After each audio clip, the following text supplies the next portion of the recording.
नमस्कार. अवधूत चिंतन श्री गुरुदेव दत्त. श्री स्वामी समर्थ. दसऱ्याला म्हणजेच विजयादशमीला आपण विजय, यश, सुख, संपत्ती, धन, वैभव प्राप्त करण्यासाठी अनेक उपाय करत असतो. त्यातीलच एक उपाय म्हणजे अपराजिता देवीचा उपाय आणि एक उपाय म्हणजे सुंदरकांडाचा उपाय. तर आज आपण अपराजिता देवीचा आणि सुंदरकांडाचा उपाय काय आहे आणि दसऱ्याला तो कसा करावा हे बघूया. विजयादशमीला म्हणजेच दसऱ्याला अपराजिता देवीची पूजा केली जाते, कारण ती विजयाची देवी आहे आणि या दिवशी वाईटावर चांगल्याचा विजय होतो, म्हणून अपराजिता देवीची पूजा केली जाते. या पूजेचे मुख्य महत्त्व म्हणजे घरात सुख समृद्धी नांदावी आणि सर्व प्रकारच्या वाईट संकटांचा नाश व्हावा आणि अपराजिता देवीने आपल्यावर कृपा करावी, यासाठी या दिवशी अपराजिता देवीची पूजा केली जाते. अपराजिता देवीची पूजा केल्याने शत्रूवर विजय मिळतो, प्रत्येक कामात यश मिळते आणि विजय प्राप्त होतो. अपराजिता देवी ही देवी दुर्गेचेच दुसरे रूप आहे आणि तिचा कधी पराभव झाला नाही असा या अपराजिता शब्दाचा अर्थ आहे. विजयादशमीचा दिवस म्हणजे वाईटावर चांगल्याचा विजय असतो. अपराजिता देवीच्या नावातच तिचा कधी पराभव झालेला नाही असा अर्थ आहे. त्यामुळे या दिवशी विजयादशमीच्या दिवशी अपराजिता देवीची पूजा केली जाते. अपराजिता देवीची पूजा केल्याने घरात सुख समृद्धी येते, सर्व प्रकारच्या अडचणींचा नाश होतो, सर्व संकटांचा नाश होतो आणि शत्रूंवर विजय मिळतो. अपराजिता देवीला क्षत्रियांची देवी म्हटले जाते. ती पापाचा विनाश करणारी महाशक्ती आहे.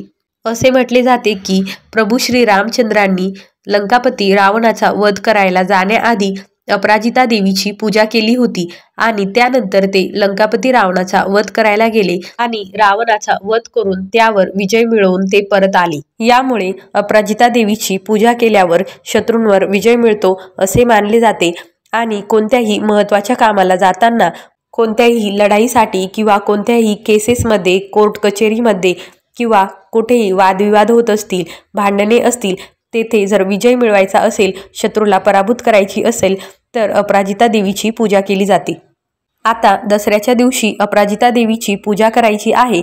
जर तुम्हाला कोणत्याही कामामध्ये यश मिळवायचे असेल, विजय मिळवायचा असेल, शत्रूला पराभूत करायचे असेल, तुम्हाला प्रत्येक गोष्टीत यश हवे असेल तर तुम्ही दसऱ्याच्या दिवशी अपराजिता देवीची पूजा करू शकता. आता अपराजिता देवीची पूजा कशी करावी तर अपराजिता देवीची पूजा करण्यासाठी उत्तर पूर्व दिशेला थोडीशी जागा स्वच्छ करून घ्यावी आणि त्यावर पाट ठेवावा. पाट ठेवल्यावर त्यावर चंदनाने अष्टदल चक्र म्हणजेच अष्टदल कमल काढून घ्यावे आणि त्यावर तुमच्याकडे जर अपराजिता देवीचा फोटो असेल किंवा कोणत्याही देवीचा फोटो असेल तर तो ठेवावा. देवीला हळद, कुंकू, अक्षदा अर्पण कराव्या, फुले अर्पण करावी, देवीला नैवेद्य अर्पण करावा आणि ओम अपराजिताय नमः या मंत्राचा उच्चार करून देवीचे आवाहन करावे, देवीची पूजा करावी.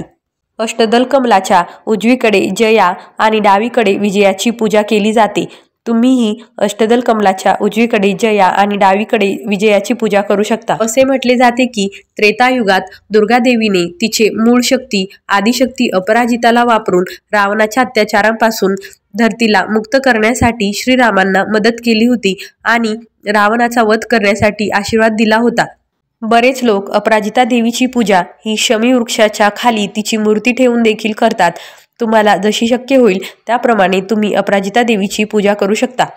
अपराजिता देवीची पूजा केल्याने भक्तांना विजय, यश आणि प्रेरणा मिळते. असे मानले जाते की जे भाविक अपराजिता देवीची पूजा करतात त्यांना सर्व संकटांपासून मुक्तता मिळते आणि त्यांचा कधीही पराभव होत नाही, त्यांना कधीही अपयश मिळत नाही. आता दसऱ्याच्या दिवशी सुंदरकांडची देखील पूजा केली जाते.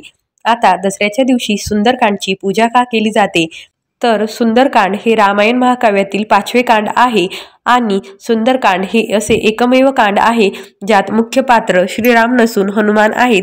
या कांडात हनुमानाचे साहस, शौर्य आणि त्याचा निस्वार्थीपणा, त्यांची शक्ती आणि श्रीरामांप्रती त्यांची भक्ती सांगण्यात आलेली आहे. माता अंजनी हनुमानांना लाडाने सुंदर असे संबोधत असते आणि त्यामुळे ऋषी वाल्मिकी यांनी देखील या कांडाला सुंदरकांड असे म्हटले आहे. ह्या सुंदरकांडामध्ये हनुमानाचा लंकेत पोहोचण्यापर्यंतचा प्रवास सांगण्यात आलेला आहे. दसऱ्याच्या दिवशी शस्त्रपूजा आणि रामायणातील विजयाचे स्मरण केले जाते। या दिवशी रामायणातील सुंदरकांडातील प्रसंग वाचले जातात, कारण हा भाग हनुमान आणि रामाच्या विजयाशी संबंधित आहे। सुंदरकांडातील हनुमानाने केलेल्या पराक्रमांमुळे आणि श्रीरामांच्या रावणावरील विजयामुळे या दिवसाला विजयादशमी म्हणतात। म्हणून विजयादशमीच्या दिवशी सुंदरकांडाचा पाठ करणे किंवा सुंदरकांडाची पूजा करणे, त्यातील काही प्रसंग वाचणे हे महत्त्वाचे मानले जाते। दसऱ्याच्या दिवशी श्रीरामांनी लंकापती रावणाचा वध करून मिळवलेल्या विजयाचे स्मरण केले जाते। त्यामुळे सुंदरकांडातील हनुमान आणि श्रीरामांचे पराक्रम या दिवशी वाचले जातात। हा दिवस अधर्मावर धर्माचा विजय म्हणून ओळखला जातो। त्यामुळे सुंदरकांडाचा पाठ केल्याने या दिवसाचे आणि या विजयाचे महत्त्व अधिक वाढते। दसऱ्याच्या दिवशी शस्त्रांची, व्यवसायाच्या वस्तूंची पूजा केली जाते। ज्या वस्तूंमधून आपल्याला यश मिळणार आहे त्या सर्व वस्तूंची पूजा केली जाते आणि आपण जे यश मिळवण्यासाठी प्रयत्न करत आहोत त्यांचे रक्षण करण्यासाठी सुंदरकांडाच्या पठणाने या प्रयत्नांना बळकटी मिळते। दसऱ्याच्या वेळेस नवरात्रामध्ये अनेक ठिकाणी रामलीला चालू असते। यामध्ये राम आणि रावण यांचे युद्ध दर्शवले जाते। त्यामुळे विजयादशमीच्या दिवशी सुंदरकांडचा पाठ केल्याने आपल्याकडून हनुमान आणि श्रीरामांच्या विजयाचे स्मरण होते। त्यांच्या विजयात भागीदार होण्याची भावना आपल्यात निर्माण होते आणि आपल्याकडून त्यांचे पूजन होते। त्यामुळे दसऱ्याच्या दिवशी तुम्हालाही शक्य झाले तर तुम्ही सुंदरकांडचा पाठ करावा किंवा सुंदरकांडची पूजा करावी किंवा श्री हनुमान यांची देखील तुम्ही पूजा करू शकता किंवा हनुमान चालिसाचे देखील तुम्ही या दिवशी पठण करू शकता।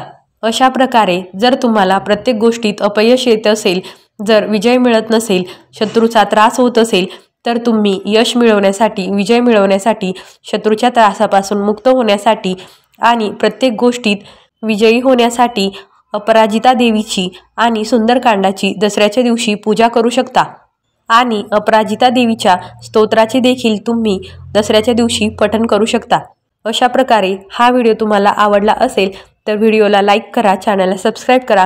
आपल्या मी इगतपुरीची या चॅनलवर दसऱ्याबद्दल अशीच माहिती अपलोड केलेली आहे आणि दसऱ्याला कोणते उपाय करावे तेही अपलोड केलेले आहे, तेही व्हिडिओ तुम्ही बघू शकता। व्हिडिओ आवडला तर चॅनलला सबस्क्राईब करा, व्हिडिओला लाईक करा। व्हिडिओ बघितल्याबद्दल धन्यवाद। श्री स्वामी समर्थ।